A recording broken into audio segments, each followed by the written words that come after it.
The galaxy was filled with light, yet for humanity it was darkness. Long ago, when Earth still fought to rise among the stars, the great alien councils made a decision. They looked at humans and saw something dangerous. They saw ambition that could not be controlled, strength that refused to bend, and a spirit that would never bow. And so, they banished them. Humanity was forced out, sent to the very edges of the galaxy, far from the rich star systems, far from the shining cities, far from the comfort of trade routes. The verdict was final. Humans were to live in exile, forgotten, erased from history. At first, the galaxy laughed. They will not last 100 years, the alien empires said. They will tear themselves apart, or the void will swallow them whole. And indeed, the edge of the galaxy was no paradise. It was a graveyard of broken planets, storms of radiation, barren rocks that devoured ships, and black holes that pulled entire systems into endless night. No one survived there, no one, except the humans. The humans did not fall. They struggled. They suffered. But they endured. On worlds with poisonous air, they built sealed cities. On frozen moons, they carved warmth from the ice. In systems where stars erupted in violent storms, they forged ships that could withstand the fire.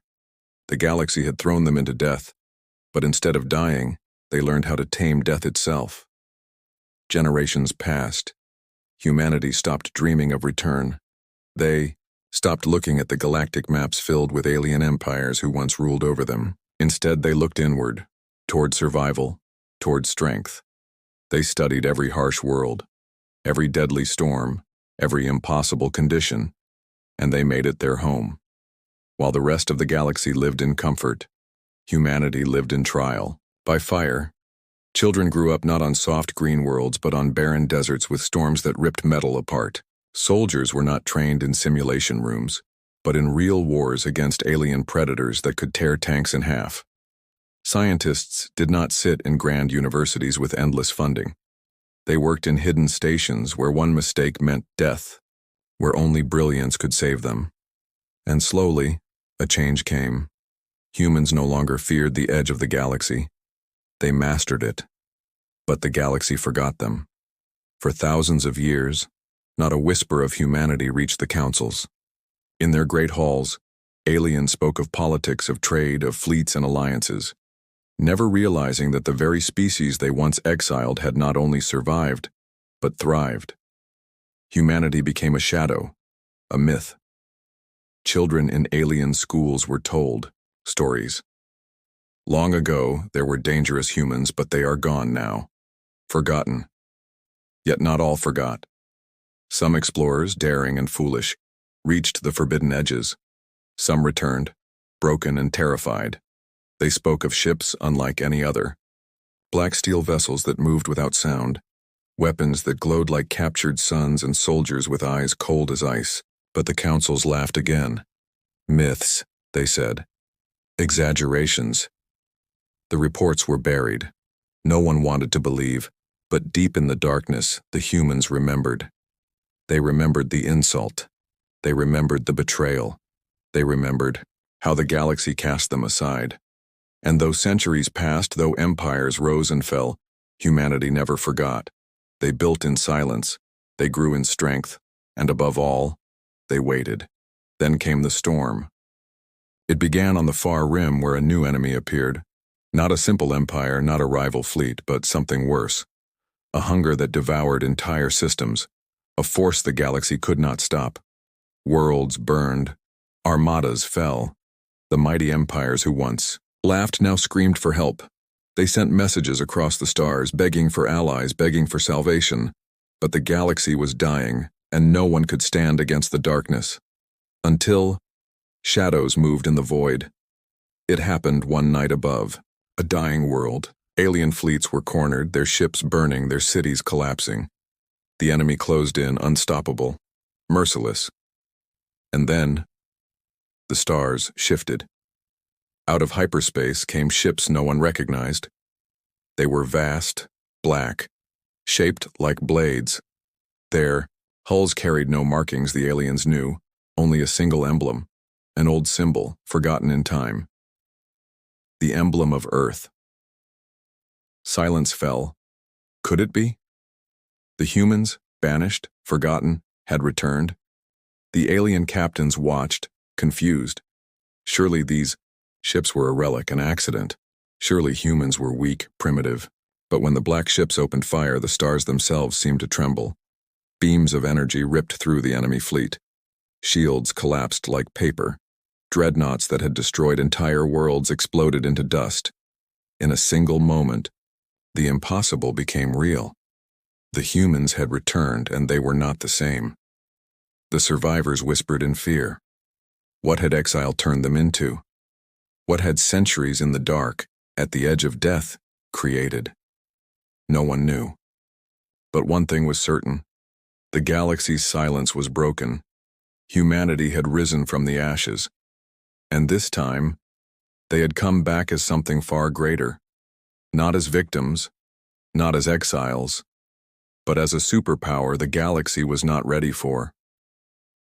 The galaxy could not believe what it had seen.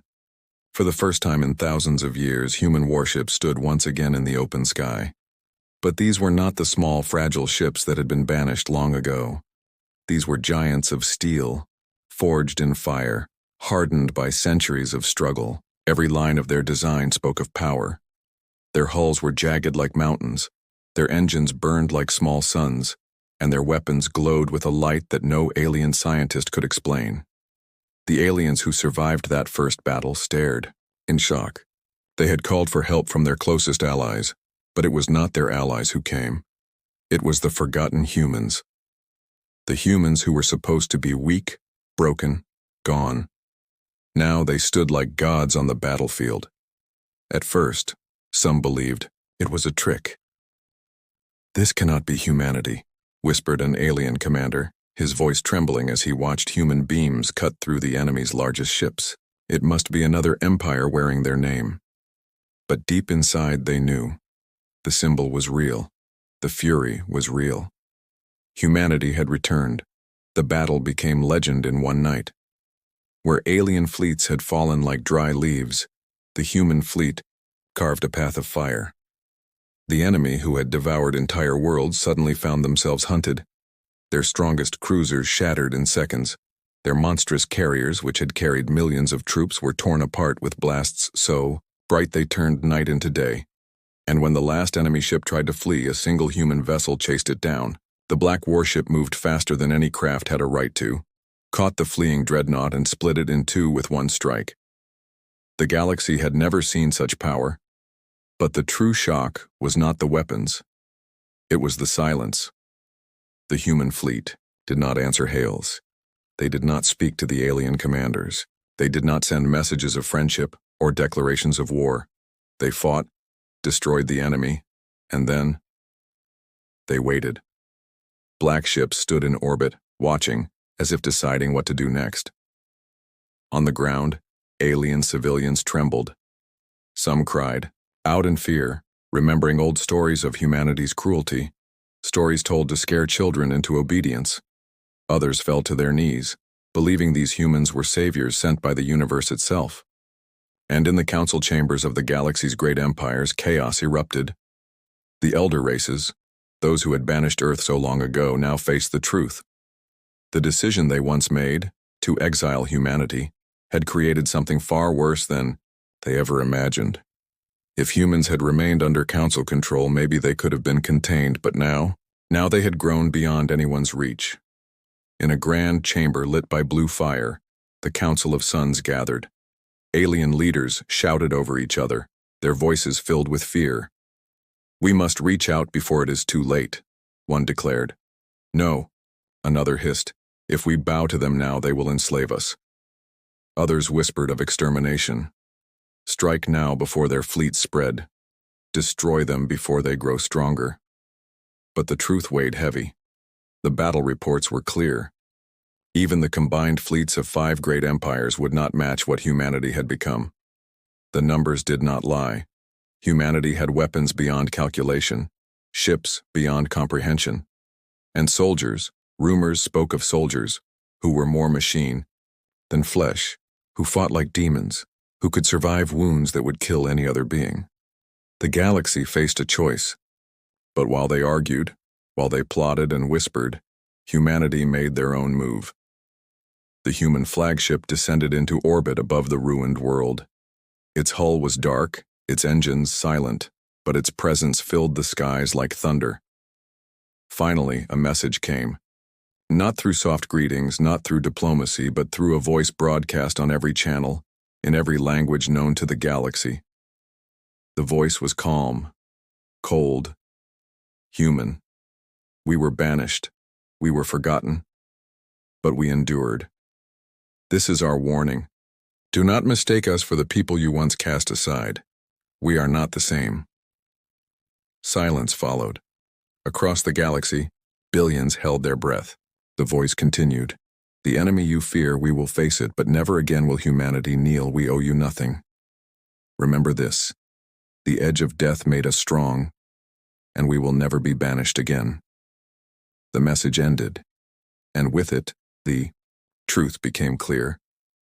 Humanity had not returned as beggars. They had not come as allies seeking forgiveness. They had returned as masters of their own destiny. On that day, the galaxy's balance of power shattered. For the first time, the old empires realized they were no longer the rulers of the stars. A new power had risen from the shadows, a power they could not control. The first return of humanity was not just a rescue, it was a declaration. The forgotten were forgotten no longer. The galaxy did not sleep after the first return. Every empire, every council, every great house felt the same cold shadow pressing against their hearts. Humanity was no longer a forgotten story. They were here, in the skies, with power that no one could match. And the question spread like fire across the stars. What would they do next? Alien news channels filled with shaky recordings of black Terran warships. Children huddled around screens whispering in fear, while merchants argued in markets about whether humans would conquer or protect. Some called them saviors, others named them demons, but all agreed on one truth: humanity had changed. The councils of the galaxy met in endless sessions, their chambers echoing with fear and doubt. The elders of the Veyrak Empire shouted, "They must be contained. If they grow unchecked, they will devour us all." The scaled nobles of the Kraith Alliance hissed, "They are already too strong. Containment is impossible." And in the silver halls of the Othari Dominion, their queen whispered softly, "Perhaps we should kneel." No one wanted to admit it, but the numbers were undeniable. Humanity had fleets that rivaled the largest empires. Their weapons cut through enemy ships as if shields were nothing. Their technology, born from centuries of survival on the edge of death, seemed to bend the laws of physics. And most terrifying of all, no one knew the full extent of their power. The humans had revealed only a glimpse. What else were they hiding? Rumors spread quickly. Traders claimed they had seen Terran weapons that could crack planets like eggs. Refugees spoke of soldiers, humans who were taller, stronger, faster than any normal being, with eyes glowing faintly in the dark. Some even claimed these soldiers were fused with machines, walking as living weapons. "They are not men anymore," whispered one survivor. "They are something else." And so fear grew, but fear was not alone. Awe followed it. For in the ashes of the destroyed enemy fleet, many aliens saw hope. The galaxy had been losing to the nameless hunger at the rim, and no empire could stop it. But humanity had faced it head-on, and won.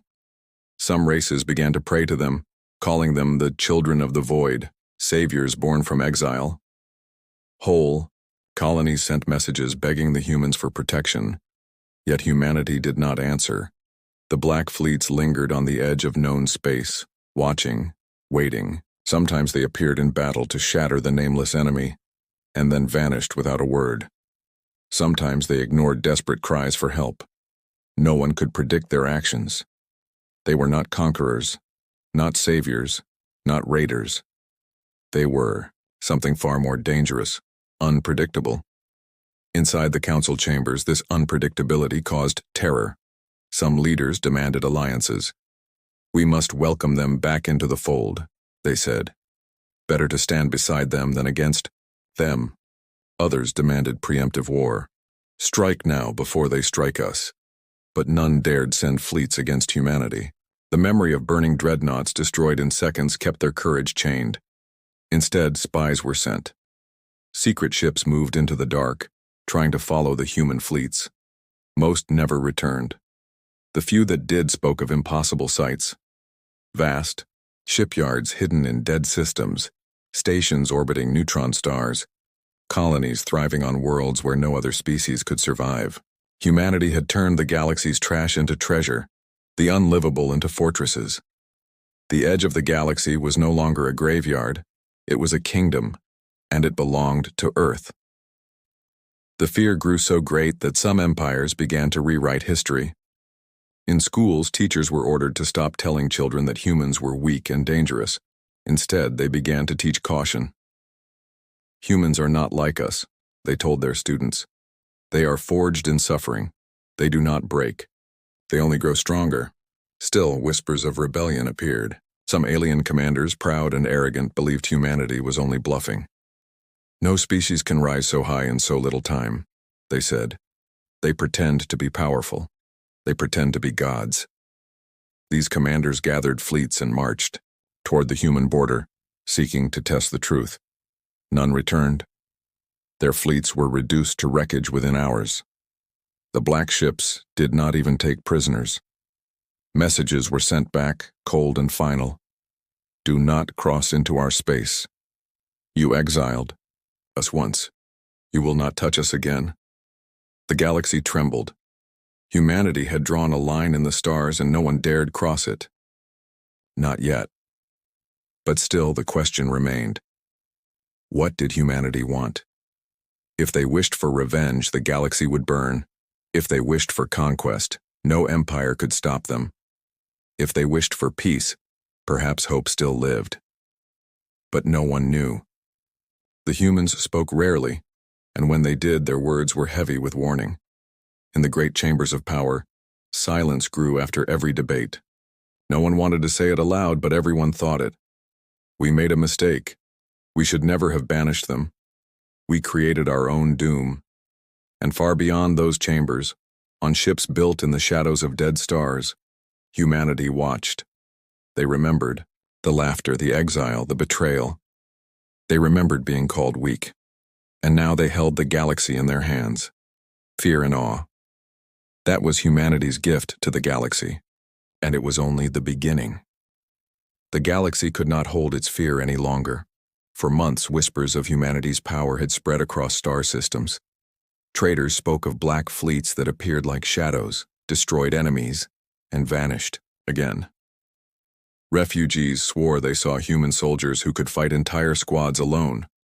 Whole colonies were beginning to look to Earth, not their empires, for protection. The balance of power was breaking. The old empires, proud and desperate, could not allow this. They called for a grand council, the first in centuries, where all the great powers gathered under one roof. The chambers were filled with the sound of claws, scales, and wings. The leaders of ancient races glared at one another, but for once, they shared the same fear: humanity. They must be stopped, roared the warlord of the Ironclaw hegemony. His armored fists cracked the stone table. If they rise further, there will be no empire left but theirs. Fool, hissed the Othari queen, her voice soft as silk but cold as ice. Strike them, and you will vanish like the fleets before. You. We must bend before they break us. And then the Veyrak elder, his eyes glowing with fury, slammed his staff. Do you not remember? We banished them once. We can banish them again. We must unite our fleets. We must crush them before their shadow covers us all. The debate turned to chaos. Some wanted war, others wanted surrender. A few begged for peace. But while the council argued, humanity answered in their own way. One evening, as the council still raged, a ripple spread across the sky above the council world. Every telescope turned upward. Every sensor screamed warning. And then the shadows came.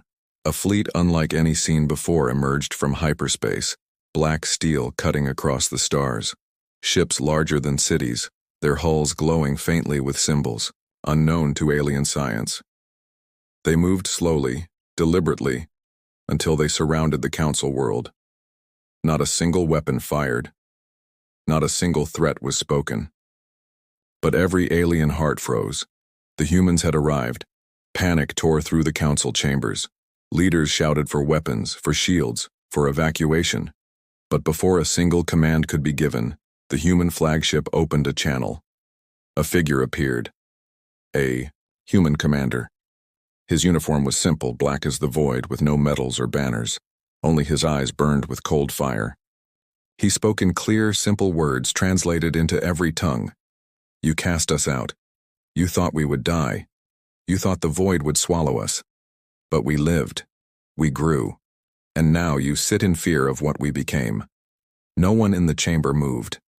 The human's voice rolled like thunder. We do not come for conquest.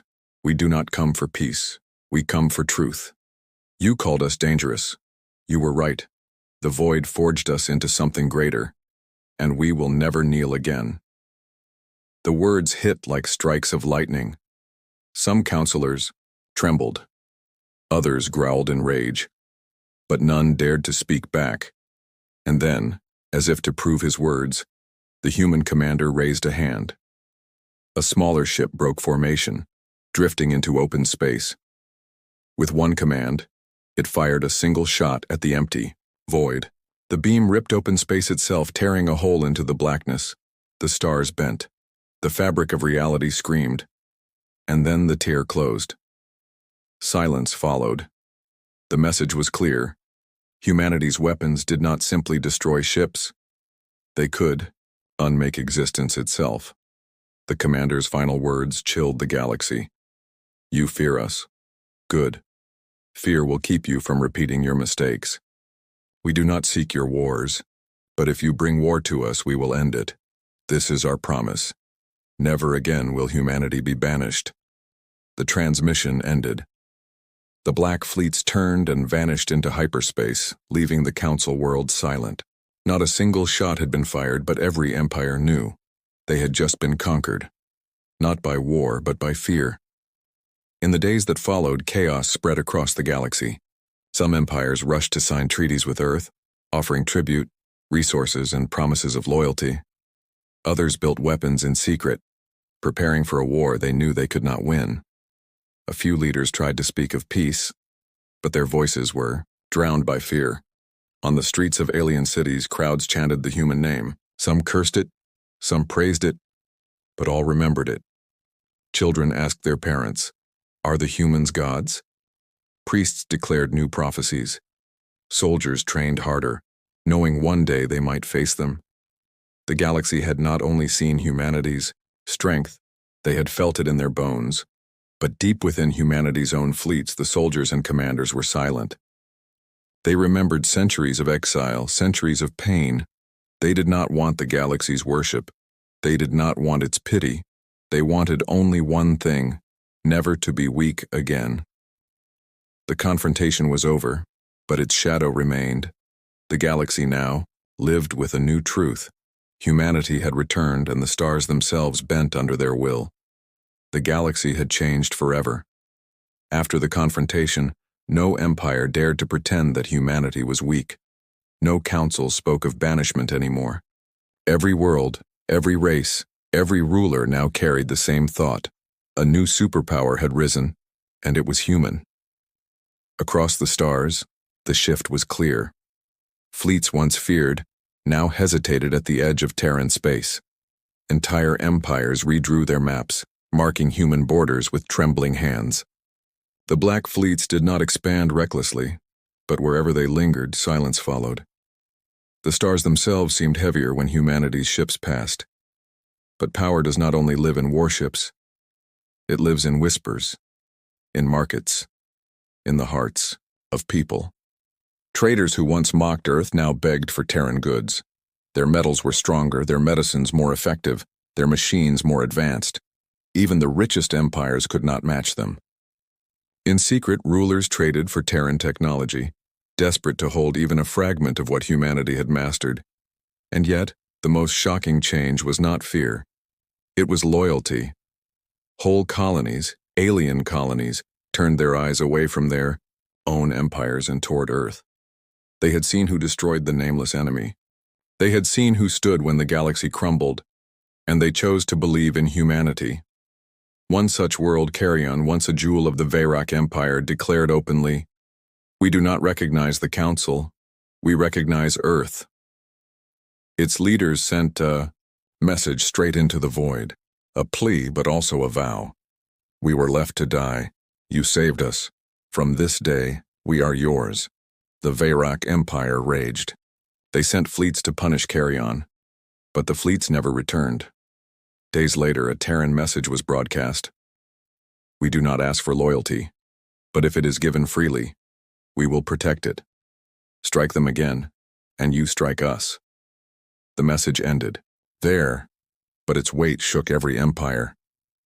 Soon, more colonies followed. Some whispered oaths in secret. Others shouted them proudly. And slowly, a network grew, not an empire of chains, but of choice.